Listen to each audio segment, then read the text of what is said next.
Thank y'all very much for tuning into the Uche Orai Show. I'm your host, Mr. Uche Ernest Orai. On the last day of Black History Month, I'll be doing my Black Hypocrisy, and this is going to be our part 3.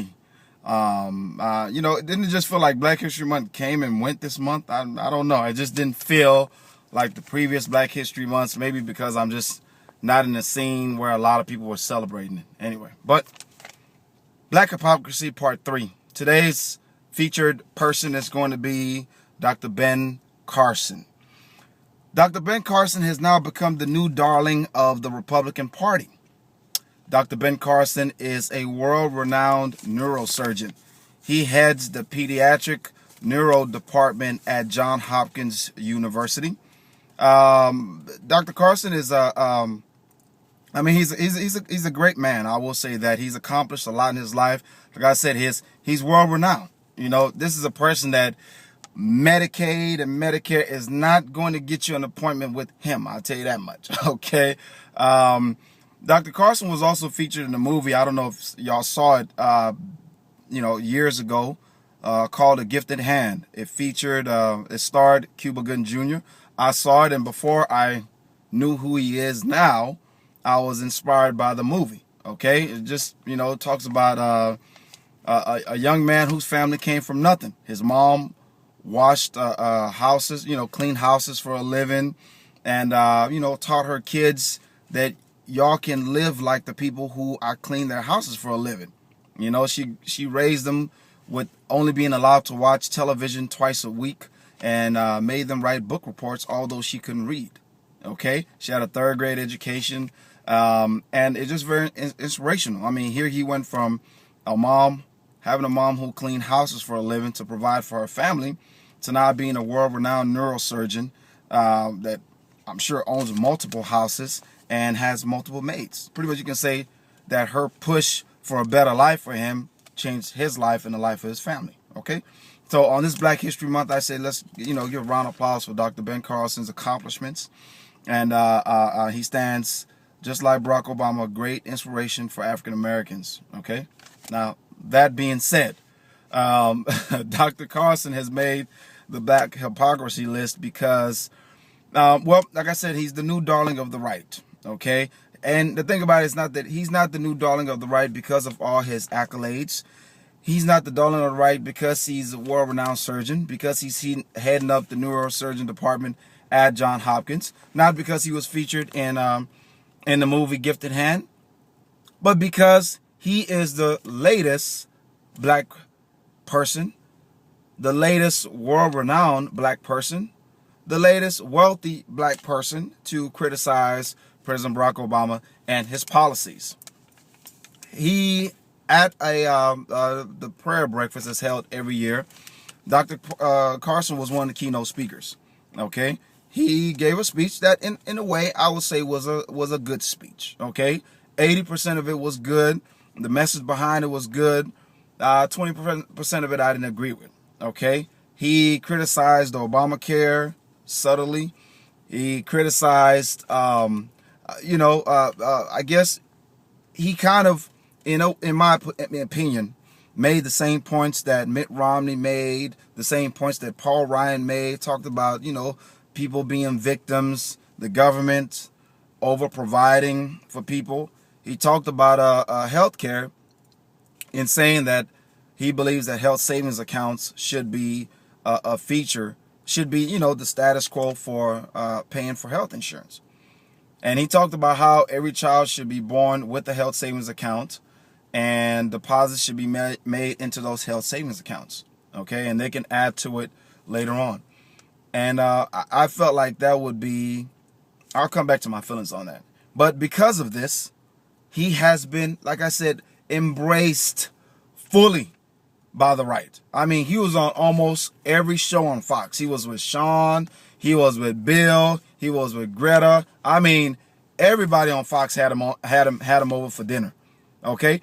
Prior to this speech, nobody has had him on, but after the speech, where Barack Obama was sitting not too far from him, they've all welcomed him. So that means they're kicking out Herman Cain. That means they're kicking out the former head of the RNC. That means, well, they've kicked out Colin Powell because he supported Barack Obama. They're kicking out their regular House black folks, and they've added a new one, primarily because he's, black, well-known, and does not support President Barack Obama. Okay, that's my assessment of it. Now, Dr. Ben Carson also has a book that he recently wrote last year called America the Beautiful. Okay, now why is Dr. Ben Carson on my Black Hypocrisy list? Because I see the good doctor as an opportunist. Okay, I see that, in his criticism of Barack Obama, and he may personally disagree with the president. Most wealthy people do. And that's why I believe that liberals, Democrats are real.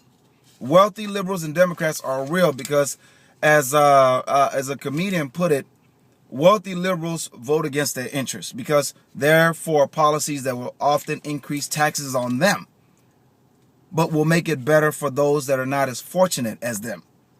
Wealthy Republicans, black or white, doesn't matter, look for policies that will help them to get more wealthy. They'll fight for low taxes on the rich. They'll fight for, things that are just, to me, are nothing more than selfishness. Okay? I think because the good doctor has this book out, he chose this venue, and he was asked to speak, so it's not his fault that he was there to speak, but he chose this venue to criticize the way that he did. To me, Dr. Carson is a hypocrite to his own story.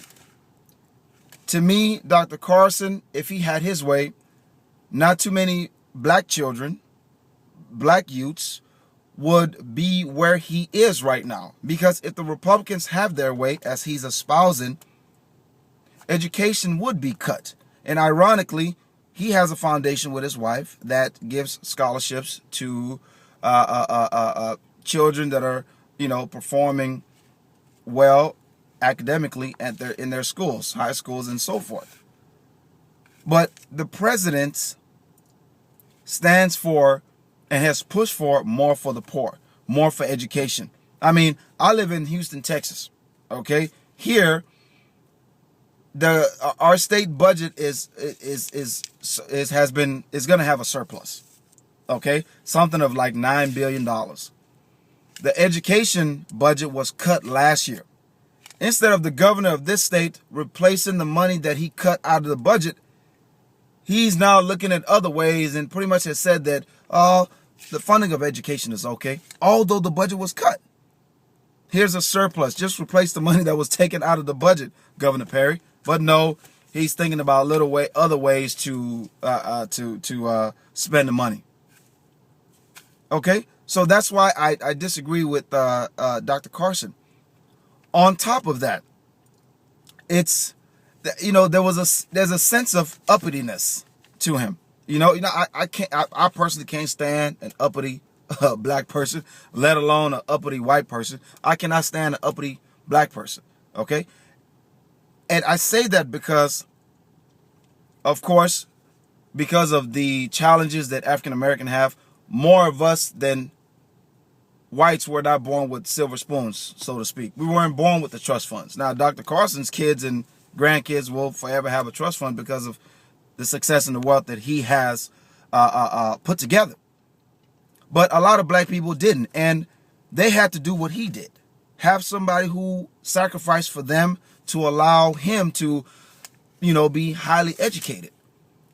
But I don't think that meant for him to get where he's gotten on the back of his mom, okay, and now kind of look down on the people who are where he was. And that's the way that I feel he came about in his speech and in his whole persona.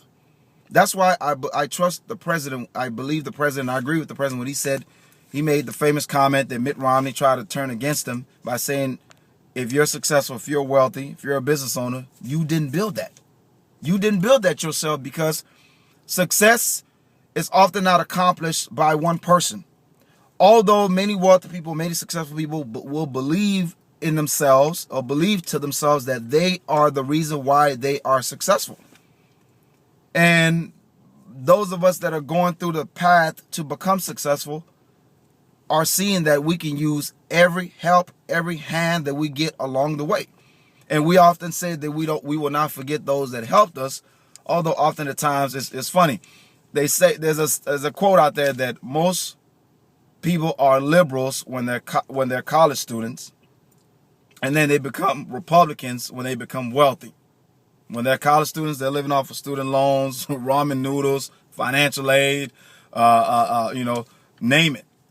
But when they become wealthy, they're now looking for how to protect their wealth, and they become Republicans. I don't know if that's true or not. You may know better than I do.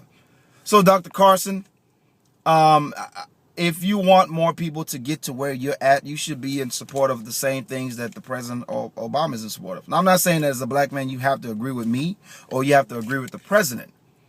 But for more people to reach the top, those at the top have to find a way to reach back. Thank y'all very much for tuning into the Uche Rai Show. I'm your host, Mr. Uche Rai. If you disagree, let me know. Comment. Leave your feedback. I may respond. Share this with anybody else if you liked it. Tune in for more. Subscribe to my channel on YouTube. Stay blessed.